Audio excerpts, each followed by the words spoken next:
Hi, I'm Debbie. I play in Lila Cita and I work at the BBC Music Library. My name's Lewis. I play with Lila Cita as well, and I've just finished studying music Finished studying music where? at City University. And Kaori? Hi, I'm Kaori, and I'm originally from Japan, but playing with Lila Cita for, I don't know now, 10 years, more than 10 years now, and also learned dance from Puja for a while. But at the moment, kind of maternity leave because my child is 2 years old, but I just come in for concerts. That's it. Kaori, how did you get involved in the gamelan? As Japanese are really crazy about gamelan and the Balinese dance. But when I was in Japan, I wasn't involved at all. I've never been to Bali. But when I came here, first time I traveled to Bali with my husband, and it was really an instant love at first sight with my husband and Balinese music. So he started learning as soon as we went holiday. He started learning from one of the famous guy, the gamelan, and then I wasn't into it at all. But because when we came back here, Lila Cita just got gongpya instruments. They started playing it weekly. So he started going like twice a week. So I thought I was becoming a bit of a gamelan widow. I thought, I'd better just join. So I'd spend at least one of the night with him. Then somehow he kind of drifted off, and I'm playing more now.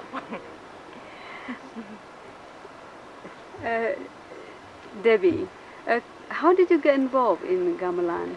I was studying at City University where Andy does his gamelan, and we had to do they sell the course really heavily on ethnomusicology, so we had to do an ethnomusicology thing, and I wasn't very into it actually because I didn't pick the university for that, and I felt a bit like I was an adult then. I shouldn't be told what to do, and I was quite glad that I had to do this. And but it was that or African drumming, and I didn't like the African drumming teacher, so I went to gamelan, and Andy's quite nice. But when we had to take all our shoes off and sit around, I thought it was a bit too hippie-fied for me. But but I really liked it, and But being a Lila Cita is a lot different from being in the university gamelan because it was, it wasn't heavily about marks and stuff, but you do have like kind of an assessment about your effort and, attendance and stuff. And so joining Lila Cita is a lot,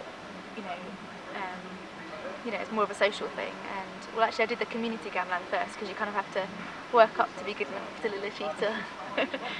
Community, the LSO. the LSO community group, and then he asked me to be in Lila Cita, and I was quite pleased because I like the red outfit, and it's really I really enjoy playing with it. So before I committed because it was part of my course, but now I commit because it's like my favourite part of the week. So. Your favourite part of the week. Louis. I was studying City as well, and Balinese and Javanese gamelan was one of the modules that you could opt to take, and I picked that over African dance as well because Andy was a nice teacher. So yeah, but I also picked it because it's one of them things where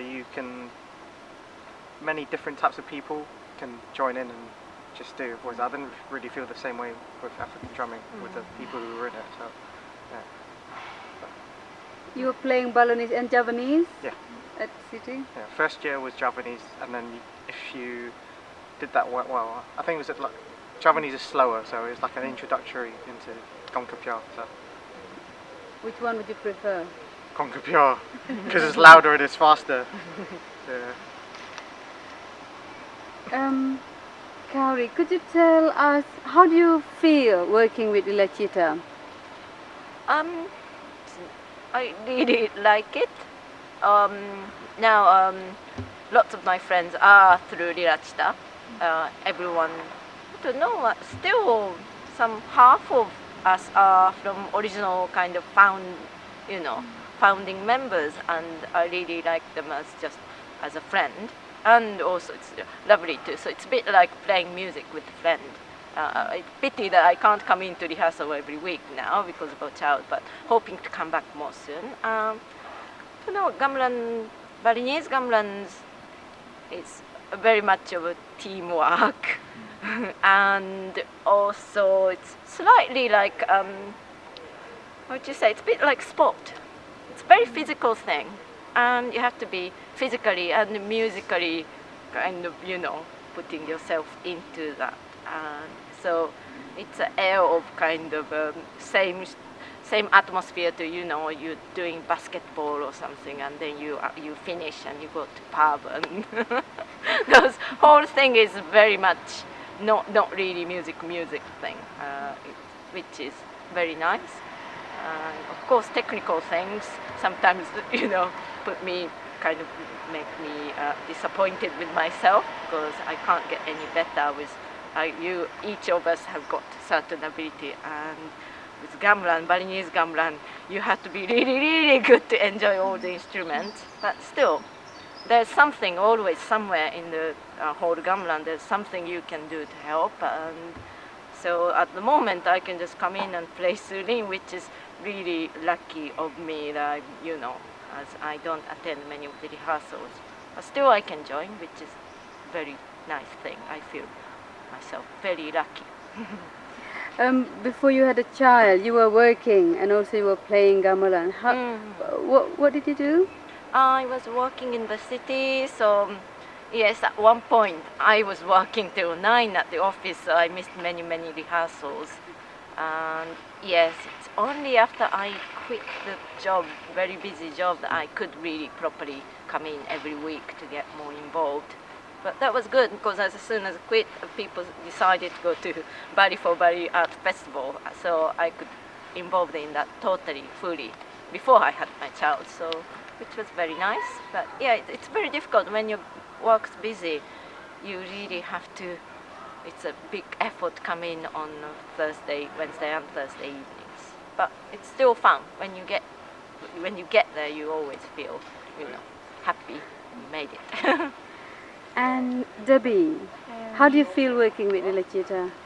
I like it. It's different to lots of other, because I play in lots of different ensembles with because I play the flute, so I play in orchestras and things, and I have 6 other rehearsals in a week, so it's difficult to fit like Wednesdays and Thursdays in, but I try to if we've got a concert coming or something. But it's totally different to all the other ensembles I'm in, because you turn up and when you're playing the flute, you have you sit there and that's the one part you play, and everyone expects you you have to play it to a certain level, because I've trained to play in it, and everyone expects that level, and people don't help you with their part. It's like they've got their part, you've got your part, it's your business, and you don't, if you're not very good, you don't get asked back. It's not a community. Well, I mean, we go for drinks afterwards, but it's a different environment completely. And then Lila Cita, if you don't know it, like almost everyone in the group will be able to help you, because if they don't know your part, they'll know their part, which helps with your part. It all links in. Different type of support, isn't it? Or they try, everyone tries to help you. Or they go, oh, I remember it because of this, or I know it because of this,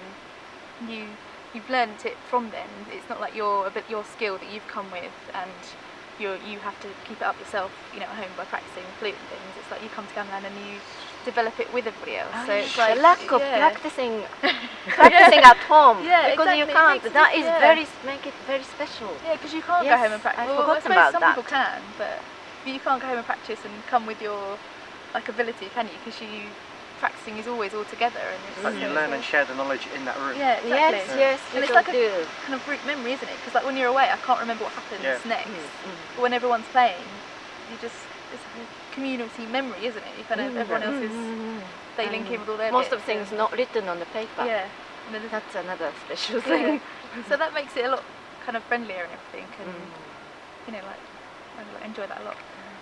Did you mention that you are working at the BBC Music Library? Yeah, that's right. How does it affect playing gamelan? How does it affect your work?